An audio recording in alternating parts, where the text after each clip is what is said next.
और अब देखिए बिहार में नीतीश का नया प्रयोग। बिहार में आरक्षण पर सियासत, ये सबसे नया चुनावी दांव है नीतीश कुमार का। बिहार की महिला मतदाता तो अब तक नीतीश कुमार की ताकत मानी जाती थी, जिनके लिए नीतीश कुमार के आगे कोई चेहरा नहीं था। लेकिन अब शायद जेडीयू को यह समझ आने लगा है कि इस बार सिर्फ नीतीश कुमार के चेहरे पर महिलाओं का एक तरफा वोट हासिल हो जाए, इसकी कोई गारंटी नहीं। और दरअसल इसलिए महिला वोटरों से जुड़ा ये बिल्कुल नया प्रयोग, नया दांव है जो नीतीश कुमार सरकार ने चला है। महिलाओं को सरकारी नौकरी में 35% आरक्षण का ये लाभ बिहार की मूल निवासी महिलाओं को मिलेगा। इसके साथ साथ बिहार सरकार ने बिहार युवा आयोग के गठन का भी ऐलान करके सियासत को गरमा दिया है। क्या है नीतीश का ये MY यानी महिला युवा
स्वागत योग्य कदम है।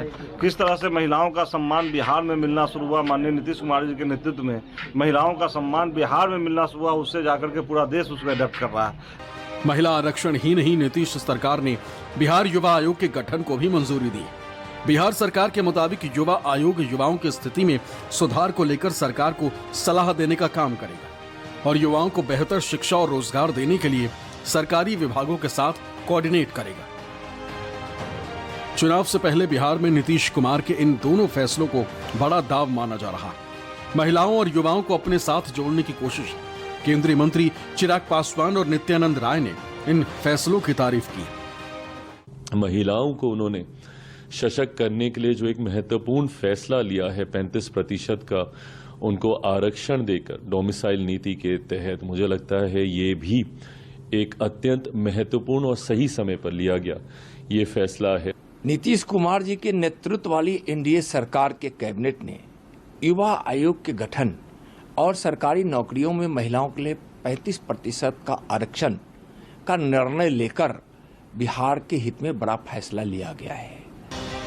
बीजेपी और सहयोगी दल जहां महिला आरक्षण और युवा आयोग के फैसले से चुनावी समीकरण को साधने की कोशिश में, वहीं आरजेडी ने इस पर पलटवार किया।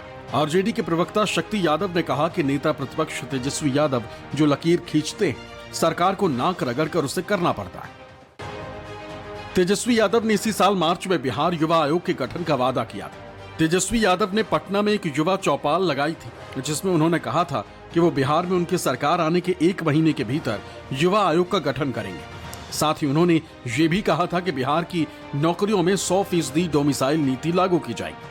आरजेडी तेजस्वी यादव की इसी विजन को कॉपी करने का आरोप लगा रही है। नीतीश सरकार पर ये भी सवाल उठ रहे हैं कि युवा डोमिसाइल नीति के लिए विरोध प्रदर्शन कर रहे हैं, उन्हें लाठियां मिल रही, लेकिन नीतीश सरकार सिर्फ महिलाओं के आरक्षण में डोमिसाइल नीति लागू कर रही।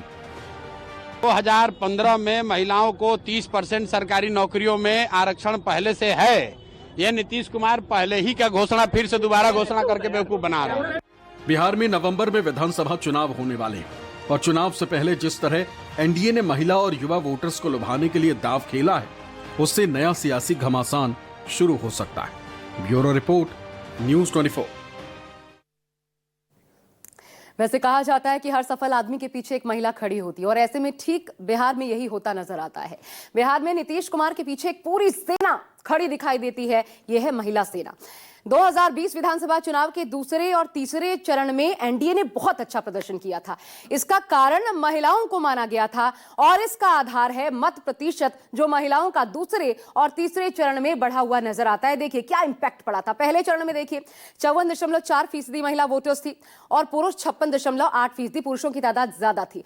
दूसरा चरण जब आया तो 58.8% महिलाओं ने वोट किया और तीसरे चरण में बढ़ करके 65% से ज्यादा महिलाओं ने वोट किया, यानी पुरुषों के मुकाबले महिलाओं की संख्या ज्यादा। दूसरे चरण में तकरीबन 6% और तीसरे चरण में लगभग 11% महिलाओं ने बढ़ चढ़कर मतदान किया। सीधा सीधा एनडीए को फायदा मिला। कुल महिला मतदाताओं की अगर आप संख्या देखें तो 59.69% थी, यानी लगभग 60%, जबकि पुरुष मतदाता 55 से पीछे रह गए 54.68% पर। अगर इसी तरह साल दर साल बात करें तो इससे पिछला चुनाव देखिए 20 के पहले 2019 लोकसभा चुनाव की बात करें, महिला मतदाता लगभग 60% थी। और वहीं अगर मैं और आपको 4 साल पहले 2015 में ले जाऊं तो 59% से ज्यादा महिलाओं ने अपने मताधिकार का इस्तेमाल किया था। इसी तरह से साल 2010 और 5 साल पहले जाइए, महिलाएं पुरुषों से ज्यादा अपने मतों का इस्तेमाल करती दिखी थीं। मतलब नीतीश के साथ महिलाएं लगातार एक सहयोग के तौर पर उभर कर सामने आती रहीं। नीतीश की नीतियों में उन्होंने भरोसा किया। सबसे खास 2010 का चुनाव बना जब बिहार में पहली बार यह हुआ कि महिला मतदाताओं की संख्या पुरुषों के मुकाबले बढ़ी हुई नजर आई। महिलाओं की संख्या 54.85% थी, जबकि पुरुषों की मात्र 50.70%। यह नीतीश कुमार के 5 साल का कार्यकाल था और उससे जुड़ा महिलाओं का भरोसा। जब नीतीश महिलाओं की पहली पसंद के तौर पर उभरे और महिलाएं वोट डालने घरों से ज्यादा बाहर निकली पुरुषों के मुकाबले। लोक नीति CSDS का एक सर्वे भी है जिसके अनुसार यह पाया गया था कि बिहार में एनडीए को बचाए रखने वाली महिलाएं ही थी, क्योंकि नीतीश के नेतृत्व वाले गठबंधन को लैंगिक आधार पर महत्वपूर्ण बढ़त हासिल थी और नीतीश को महिलाओं के बीच विश्वास बनाए रखने में मदद की। बेहतर कानून व्यवस्था, खासकर महिला सुरक्षा से संबंधित जो नियम थे, जो वो नए लॉज लेकर के आए, जीविका गरीबी उन्मूलन कार्यक्रम लेकर के आए, पंचायत नगर निकायों में महिलाओं के लिए जो 50% कोटा तय किया गया, ये तमाम नीतीश कुमार के काम थे जिसको महिलाओं ने खूब बढ़ चढ़ कर पसंद किया और एक ढाल की तरह नीतीश कुमार के साथ खड़ी हो गई। लेकिन क्या अब यही ढाल कमजोर पड़ने लगी थी, जिसकी वजह से 35% आरक्षण का ये नया दांव चुनाव से पहले खेलने की मजबूरी आन पड़ी। बहरहाल